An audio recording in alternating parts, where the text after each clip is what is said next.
शमशेर एक बेहतरीन बावर्ची था। वो अपना काम बहुत मेहनत से करता था, लेकिन फिर भी वो अपने परिवार के सभी सदस्यों का पेट नहीं भर पा रहा था। ऐसा इसलिए था क्योंकि शमशेर का परिवार बहुत बड़ा था। परिवार में उसके बूढ़े माँ बाप, पत्नी कम्मो और 3 बच्चे थे। इसके अलावा शमशेर का बड़ा भाई सतवीर और उसके बीवी बच्चे भी साथ ही रहते थे। घर में कमाने वाला अकेला शमशेर ही था, क्योंकि शमशेर के पिता अपनी बीमारी के चलते बिस्तर पर थे और बड़ा भाई सतवीर 1 नंबर का निकम्मा था।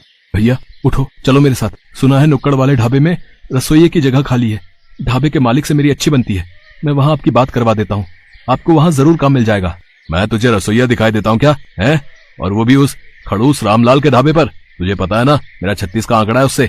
उफ़ो भैया, ऐसा सोचोगे तो फिर मिल गई आपको नौकरी। हाँ तो नौकरी करनी किससे है? मैं तो पैदा ही मालिक बनकर हुआ था। सुन मेरी बात, तू भी ये होटल में खाना बनाने का काम छोड़ और चल, दोनों भाई मिलकर नया ढाबा खोलते हैं। 2-4 कारीगर रख लेंगे जो सारा दिन खाना बनाएंगे और ग्राहकों को खिलाएंगे भी। अच्छा, और हम क्या करेंगे? नोट गिनेंगे और क्या। सच में शमशेर, तू ना बड़ा ही बुद्धू है भाई। मैं बुद्धू ही सही भैया, पर आपकी तरह फेंकू नहीं हूँ। नया ढाबा खोलने की बात करते हो, जरा ये तो बताओ इसके लिए पैसे कहाँ से आएंगे? और कारीगर, वो क्या मुफ्त में काम करेंगे हमारे लिए? और तू इस सब की चिंता मत कर, मैंने सब सोच लिया है। और सच बताऊं तो नया ढाबा खोलने की तैयारी भी शुरू कर दी है मैंने। है क्या? क्या मतलब? मुझे सब साफ साफ बताइए, जल्दी बताइए। अरे वो अपने गांव की जो पुश्तैनी जमीन थी ना, मैंने उसका सौदा पक्का कर दिया है। अगले हफ्ते तक पूरे पैसे मिल जाएंगे। उसके बाद कागजी कार्रवाई, बस फिर समझ ले कि खुल गया अपना ढाबा। हाय रब्बा, ये क्या कर दिया भैया? ले दे के एक वही जमीन तो थी अपने पास और आपने उसे भी बेच दिया। कम से कम एक बार मुझसे तो पूछ लेते। ओए तू चुप कर, ये मत भूल कि बड़ा भाई हूं मैं। पुश्तैनी जमीन का क्या करना है और क्या नहीं, ये मैं तय करूंगा, तू नहीं, समझा? और हाँ, एक बात और सुन ले, नए ढाबे में हिस्सेदारी चाहिए तो चुपचाप मेरी मदद करने आ जाइयो, वरना एक फूटी कौड़ी नहीं मिलेगी तुझे, याद रख। सतवीर ने शमशेर के सामने कोई रास्ता नहीं छोड़ा। मजबूर होकर उसे सतवीर की बात माननी ही पड़ी और कुछ ही दिनों के अंदर दोनों भाइयों ने मिलकर नया ढाबा खोल लिया। हालांकि जमीन बेचकर सिर्फ ढाबा ही शुरू हो पाया। कारीगरों को नौकरी पर रखने लायक पैसे अब भी नहीं थे। भैया कोई बात नहीं, हम मिलकर खाना बनाएंगे, आप देखना अपना ढाबा बहुत अच्छा चलेगा। लेकिन दोनों अगर खाना बनाने में लग जाएंगे तो गल्ला कौन संभालेगा? तू अंदर का काम संभाल और मैं गल्ला संभालता हूँ। और ऐसा कर, कम्मो को भी बुला ले घर से, तेरी मदद कर देगी। शमशेर ने सतवीर को कुछ नहीं कहा और चुपचाप खाना बनाने लगा। उसकी पत्नी कम्मो और उसके बच्चे भी उसकी मदद करने लगे। जैसा कि शमशेर ने कहा था, उसने बड़े ही प्यार से खाना बनाया और अपने ग्राहकों को परोसा। खाने का स्वाद और शमशेर का अच्छा बर्ताव लोगों को बहुत पसंद आ रहा था। भाई वाह, मान गए भैया, मान गए। खाना तो वाकई बहुत बढ़िया है, कहीं कोई कमी नहीं है और बहुत ही बढ़िया। अब से जब भी यहाँ से गुजरेंगे खाना आपके हाथों का ही खाएंगे। Bye God. जी, आपका हमेशा स्वागत है। बहुत ही कम समय में ढाबा बढ़िया चलने लगा। हालांकि इसके पीछे सिर्फ शमशेर की ही मेहनत थी। उसका बड़ा भाई सतवीर तो सारा दिन गल्ले पर बैठा सुस्ताता रहता था। शमशेर को ये सब खलता जरूर था, लेकिन उसने लड़ाई के डर से कभी कुछ नहीं कहा। फिर एक दिन, ए शमशेर, चल भाई काम समेट ले, अब ढाबा बंद करते हैं। नहीं भैया, अभी ज्यादा अंधेरा नहीं हुआ है। शहर से आखिरी बस आने ही वाली होगी। वो बस सीधे दिल्ली से आती है, तो उसमें कई सवारियां होंगी, तो उन्हें खिलाकर ही चलेंगे। क्या बकवास कर रहा है, मुझे तो बहुत नींद आ रही है। तो ऐसा कर, मुझे घर के लिए खाना बांध कर दे, मैं तो जा रहा हूँ, तू आते रहना जब आना हो। शमशेर ऐसा ही करता है। सतवीर खाना लेकर घर चला जाता है। फिर थोड़ी देर में दिल्ली से आने वाली वो आखिरी बस ढाबे पर आकर रुकती है, जिसका असल में शमशेर इंतजार कर रहा था। बस से उतरकर काफी ग्राहक ढाबे पर खाना खाते हैं और फिर वापस बस में चढ़ जाते हैं। उनके जाते ही शमशेर ढाबा बंद करने लगता है। तभी एक बाबा अपने 2 चेलों के साथ शमशेर के पास आते हैं और उससे कहते हैं, बेटा कुछ खिला दे हम भूखों को, भगवान तुझे इसका इनाम जरूर देगा। बाबा को देखकर साफ पता चल रहा था कि उनके पास खाने के बदले देने के लिए पैसे नहीं हैं। लेकिन फिर भी शमशेर ने उन्हें खाना खिलाने का फैसला किया। उसने जैसे ही खाना परोसने के लिए बर्तन खोला तो देखा कि खाना तो बहुत कम ही बचा था। अरे ये तो बस कम्मो और बच्चों के लायक ही है, लेकिन बाबा इन्हें भी तो भूखा नहीं छोड़ सकता। काफी सोचने और समझने के बाद आखिरकार शमशेर तय कर लेता है कि वो बूढ़े बाबा और उनके दोनों चेलों का पेट भरेगा, अपने परिवार का नहीं। वो खाना परोसकर उन बूढ़े बाबा को दे देता है। तभी कम्मो वहां आ जाती है और खाने के बर्तन को पूरा खाली देखकर शमशेर से कहती है, ये क्या किया आपने? थोड़ा सा भी खाना नहीं बचाया। आप और मैं तो रह लेंगे बिना खाए, पर बच्चे वो कैसे रहेंगे भूखे? कोई बात नहीं कमो, भैया ढाबे से खाना लेकर गए थे, कुछ तो बचा होगा, घर जाकर वही खिला देना बच्चों को। कैसी बातें करते हो जी, घर पर इतने लोग हैं खाने वाले, तो क्या आपको लगता है खाना बचा होगा? अब क्या करेंगे जी, बच्चे शाम से भूखे हैं, उन्हें क्या कहूं मैं। कमो की बात सुनकर शमशेर को एहसास हुआ कि उससे वाकई गलती हो गई। उसे सारा खाना इस तरह खत्म नहीं करना चाहिए था, पर अब वो कुछ नहीं कर सकता था। फिर से कुछ पकाने के लिए राशन नहीं था और रात भी हो चुकी थी, इसलिए बाजार से राशन लाना भी मुमकिन नहीं था। अपने बच्चों के भूखे चेहरों के बारे में सोचकर शमशेर की आंखों में आंसू आ गए। पास ही बैठे बूढ़े बाबा शमशेर का दिया हुआ खाना खाते हुए सब कुछ सुन और देख रहे थे। खाना खत्म करने के बाद वो शमशेर के पास गए और उससे बोले, जुग जुग जियो बेटा, उदास मत हो, तुम्हें अपनी नेकी का इनाम जरूर मिलेगा। इतना कहकर बाबा ने शमशेर के खाना पकाने वाले बर्तन पर अपना हाथ रखा और कुछ मंत्र पढ़ने लगे। फिर उन्होंने शमशेर से उस बर्तन पर हाथ रखने को कहा। शमशेर को कुछ समझ नहीं आ रहा था, लेकिन फिर भी उसने बर्तन पर हाथ रख दिया। इसके बाद, जब तुमने इतनों का पेट भरा है तो तुम्हारे बच्चे भूखे कैसे रह सकते हैं, इस बर्तन को खोलो। बाबा के कहने पर शमशेर ने जैसे ही बर्तन के ऊपर का ढक्कन हटाया तो उसे अपनी आंखों पर विश्वास नहीं हुआ। बर्तन खाने से पूरी तरह भरा हुआ था। बाबा, ये कैसा चमत्कार है? नहीं, ये चमत्कार नहीं, बल्कि आशीर्वाद है तुम्हारे लिए। अब से ये बर्तन हमेशा तुम्हारा कहा मानेगा। तुम इस पर हाथ रखोगे तो ये खुद ब खुद खाने से भर जाएगा, और जब तक तुम इसके ऊपर फिर से हाथ रखकर इसे रुकने को नहीं कहोगे, इसके अंदर का खाना कभी खत्म नहीं होगा। बहुत बहुत शुक्रिया बाबा, आप नहीं जानते आपने कितनी बड़ी मदद की है मेरी। मदद तो तुम करते आए हो, मैंने देखा तुमने उस बस से उतरे मेरे जैसे कई लोगों को मुफ्त में खाना खिलाया, जिनके पास तुम्हें देने के लिए पैसे नहीं थे, बावजूद इसके कि खुद तुम्हारा परिवार भूखा था। बस इसी तरह हमेशा जरूरतमंदों की मदद करते रहना बेटा, और ये जादुई बर्तन हमेशा तुम्हारा साथ देता रहेगा। पर हां, याद रहे, अगर कभी मन को लालच घेरे या फिर किसी को धोखा दिया तो ये बर्तन कभी तुम्हारा साथ नहीं देगा। जी बाबा जी, मैं समझ गया कि मुझे अब क्या करना है। शमशेर को आशीर्वाद देकर वो बाबा अपने चेलों के साथ वहां से चले गए। वास्तव में उस जादुई बर्तन ने शमशेर की जिंदगी बदल दी।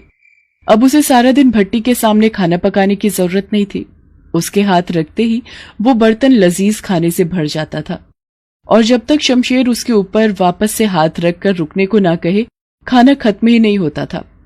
शमशेर हर रोज सबसे पहले अपने सभी ग्राहकों को भरपेट खाना खिलाता और फिर हर रोज शाम के वक्त कई गरीबों को मुफ्त में खाना खिलाता था। लेकिन ऐसा तब तक ही चल सका जब तक उस जादुई बर्तन के बारे में सतवीर को पता नहीं चला। अच्छा, तो ये बात है, इसे क्या लगा? ये नहीं बताएगा तो मुझे कुछ पता नहीं चलेगा। ये जादुई बर्तन इसके पास नहीं होना चाहिए। इस बेवकूफ को क्या पता इसका सही इस्तेमाल कैसे करना है। सतवीर ने बड़ी चालाकी से शमशेर को किसी काम के बहाने घर भेज दिया। शमशेर ने जाने से पहले बर्तन के ऊपर हाथ रखकर उसे रुकने का इशारा कर दिया था। फिर उसके वहां से जाते ही सतवीर ने सबसे पहले तो इस जादुई बर्तन को पूरी तरह खाली किया और फिर उसमें एक सोने का सिक्का डाल दिया। फिर उस बर्तन को बंद करके उसके ऊपर हाथ रख दिया। सतवीर को उम्मीद थी कि वो बर्तन खाने की तरह ही सोने के सिक्कों से भी भर जाएगा, लेकिन ये सिर्फ उसकी सोच थी। ये क्या? इसमें तो मेरा सिक्का भी नहीं है। ये तो धोखा है। शमशेर ने गुस्से में उस बर्तन को जमीन पर दे मारा, जिसके बाद उस बर्तन के टुकड़े टुकड़े हो गए। तब तक वहां शमशेर भी आ पहुंचा। बर्तन को टूटा हुआ देखकर वो सब कुछ समझ गया। शमशेर को गुस्सा तो बहुत आ रहा था, लेकिन फिर भी उसने सब्र से काम लिया। उसने सतवीर से कुछ नहीं कहा, बल्कि उसी वक्त उसने सतवीर से अलग होने का फैसला कर लिया। सतवीर ने उसे रोकने की बहुत कोशिश की, लेकिन इस बार शमशेर जिद पर अड़ गया। वो अपने बीवी बच्चों और माता पिता को लेकर सतवीर से अलग रहने लगा, और तब जाकर सतवीर को एहसास हुआ शमशेर की अहमियत का भी और मेहनती होने की जरूरत का भी।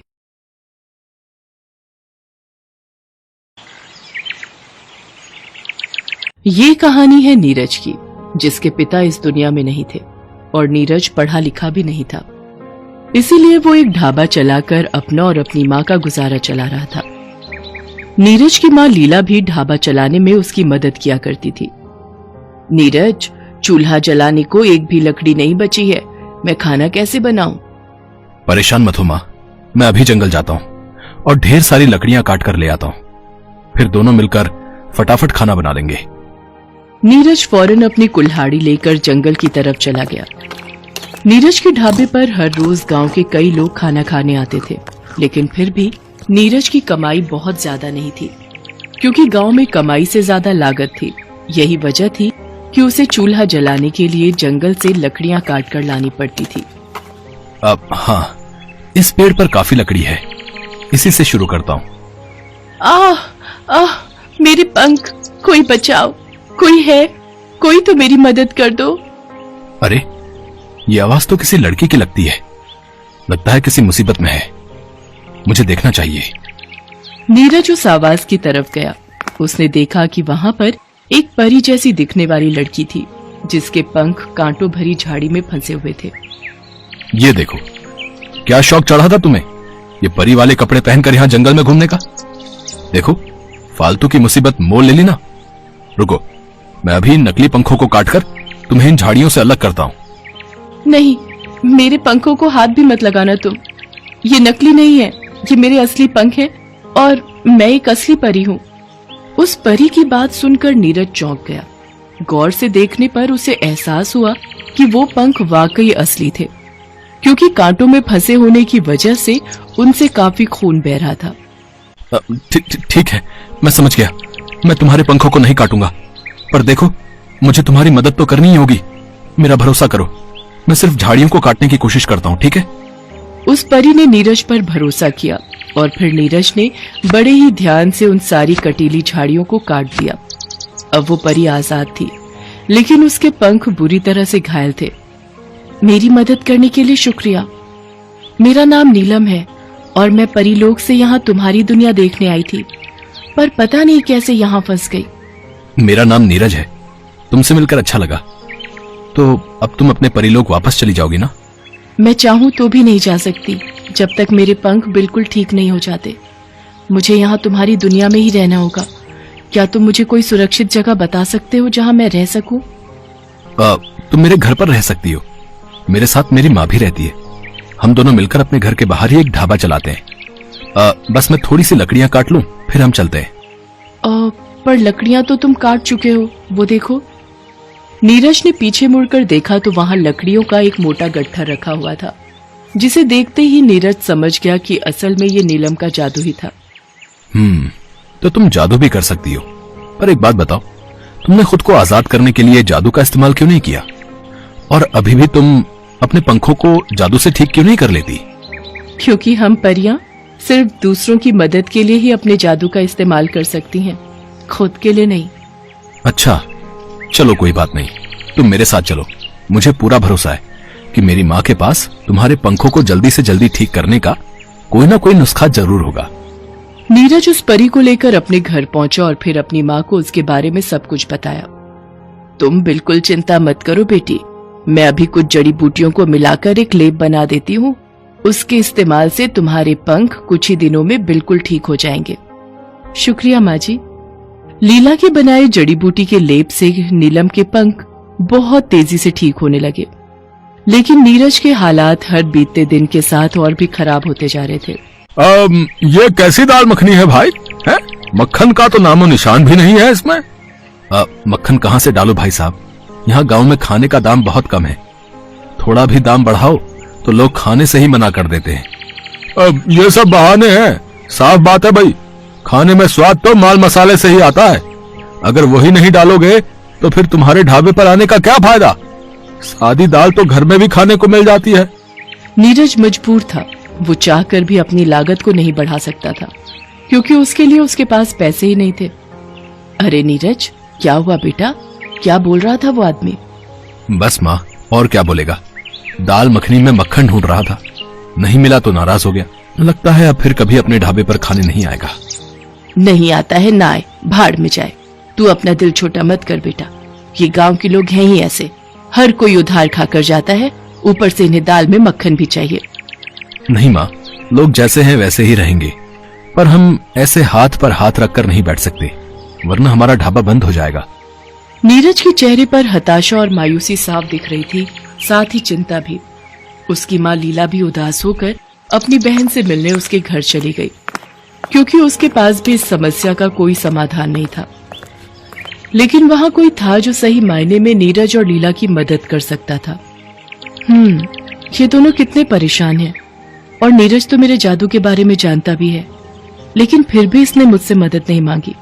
इतनी परेशानी में भी इन दोनों ने मेरी मदद की, तो मुझे तो इनकी मदद करनी ही होगी। नीलम परी के पंख अब बिल्कुल ठीक थे, वो परीलोक वापस जा सकती थी, लेकिन उससे पहले उसने नीरज की मदद करने का फैसला किया। तो ये है वो दाल मखनी, ठीक है, तो ये गया इसमें ढेर सारा मक्खन। बस इतना काफी नहीं है, मुझे कुछ और भी करना चाहिए। नीलम परी ने उस दाल मखनी के बर्तन पर अपना जादू कर दिया और फिर वहां से चुपचाप वापस अपने परीलोक चली गई। फिर कुछ देर बाद, अरे भाई, कोई है क्या यहाँ? खाना मिलेगा क्या? हाँ, क्यों नहीं साहब, आइए बैठिए। दाल मखनी और रोटी बिल्कुल तैयार है, बस मैं अभी लेके आया। नीरज खाना लेने ढाबे के अंदर गया। उसने जैसे ही दाल निकालने के लिए भगोना खोला तो दाल के ऊपर ढेर सारे मक्खन को तैरता हुआ देखकर हैरान रह गया। ये इतना सारा मक्खन, लगता है माँ ने डाला होगा, पर वो इतना सारा मक्खन लाई कहां से? चलो बाद में पूछ लूंगा, फिलहाल खाना लेकर जाता हूं बाहर। नीरज खुशी खुशी वो ढेर सारी मक्खन वाली दाल मखनी और गर्मा गर्म रोटियां लेकर ग्राहक के पास गया, जिसे खाते ही ग्राहक का चेहरा खिल उठा। भाई वाह, है सच में मजा आ गया भाई। मैंने शहर से एक होटल की दाल मखनी खाई है, पर इतना मक्खन तो कोई भी नहीं डालता भाई, और तुम इतने कम दाम में इतना मक्खन डाल रहे हो, मानना पड़ेगा भाई, मानना पड़ेगा। और ये भी कहना पड़ेगा कि तुम्हारी दाल मखनी का स्वाद भी बहुत बढ़िया है। शुक्रिया साहब, मुझे खुशी है कि आपको मेरा खाना पसंद आया। ये बढ़िया है तो पसंद तो आनी ही है। मैं ऐसा करता हूँ, तुम्हारे पास और ग्राहक भेजता हूँ। मेरे साथ और भी लोग शहर से आए हैं, वो तालाब के पास जो फैक्ट्री का काम चल रहा है ना, हम सब उसी के सिलसिले में यहाँ आए हैं। मुझे उम्मीद है कि तुम्हारी ये दाल मखनी सभी को पसंद आएगी। हाँ, तुम तैयार रहो, मैं बस अभी भेजता हूँ उन्हें। और हाँ, उनके आने से पहले जरा दाम भी बढ़ा लो, स्वाद के हिसाब से खाने का दाम बहुत ही कम है यहाँ भैया। हाँ। इतना कहकर वो आदमी वहां से चला गया। जो कुछ हो रहा था, नीरज का उस पर विश्वास कर पाना बहुत मुश्किल था, लेकिन फिर भी उसने होश संभाला और फटाफट रसोई में जाकर काम में लग गया। ऐसा करता हूँ, फटाफट और रोटियां बना लेता हूँ, दाल तो शायद काफी होगी। नीरज ने ऐसा ही किया। कुछ ही देर में उसके ढाबे के बाहर ग्राहकों की भीड़ जमा हो गई। नीरज ने फटाफट सभी को दाल मखनी के साथ गर्मा गर्म रोटियां परोसी और सभी ने बड़े ही चाव से खाना खाया। सारा दिन यही सब चलता रहा, बावजूद इसके कि नीरज ने दाल मखनी का दाम पहले से ज्यादा कर दिया था। लोगों ने भरपेट खाया और उसका दाम भी चुकाया। फिर शाम के वक्त लीला जब वापस आई तो ढाबे का हाल देखकर चौंक गई। अरे नीरज, इतने सारे बर्तन, और मैंने बाहर देखा तूने दाल मखनी का दाम बढ़ा दिया है। नीरज लीला को सारी बात बताता है। ये तो बड़े कमाल की बात है, पर बेटा दाल मखनी में मक्खन मैंने तो नहीं डाला, तो फिर वो आया कहां से? ये बात तो मुझे भी परेशान कर रही माँ। खैर, ये सब बाद में सोचेंगे। अभी मुझे ये बता कि थोड़ी बहुत दाल बची है कि नहीं, वरना मैं जल्दी से कुछ और बना देती हूँ। बेचारी नीलम को भी तो भूख लगी होगी ना। मैं दाल का भगोना खोल कर देखता हूँ माँ, आज बहुत ग्राहक थे तो शायद ही दाल बची हो। नीरज ने दाल का भगोना खोलकर देखा तो एक बार फिर हैरान रह गया, क्योंकि दाल का भगोना दाल से पूरी तरह से भरा हुआ था। माँ, ये तो पूरा भरा हुआ है, पर ऐसा कैसे हो सकता है? हैं? ये तो चमत्कार है बेटा। अब जा, जल्दी से जाकर नीलम को बुला ला, मैं गरम रोटियां बना रही हूँ, तुम दोनों साथ बैठकर खा लेना। नीरज को बात कुछ कुछ तो समझ आ रही थी, लेकिन जब नीलम परी उसके कमरे में नहीं मिली तो उसे पूरा यकीन हो गया कि उसकी सीधी सादी दाल मखनी को जादुई दाल मखनी बनाने वाली और कोई नहीं बल्कि नीलम ही थी, जो अब वापस परीलोक जा चुकी थी। नीरज, क्या हुआ बेटा? नीलम कहाँ है? वहीं जहां उसे होना चाहिए माँ। चलो हम मिलकर दाल मखनी खाते हैं और सबको खिलाते हैं। अब ना तो नीरज को दाल मखनी बनाने के लिए कभी कोई लागत लगानी थी और ना ही हर रोज उसे खुद पकाना था, क्योंकि नीलम परी के जादू के असर से दाल मखनी का वो भगोना कभी खाली ही नहीं हुआ। उस जादुई दाल मखनी से नीरज ने न सिर्फ अच्छी कमाई करके अपने हालात बदले, बल्कि उसने ना जाने कितने गरीबों का पेट भी मुफ्त में भरा। और ये देखकर सबसे ज्यादा खुश नीलम परी थी, जो परीलोक से हर वक्त बस नीरज को ही देखा करती थी। हेलो दोस्तों, कैसे हैं आप सब? हमारी कहानियाँ देखने के लिए हमारे चैनल को सब्सक्राइब कीजिए और हाँ, बेल आइकॉन पर क्लिक करना मत भूलिएगा।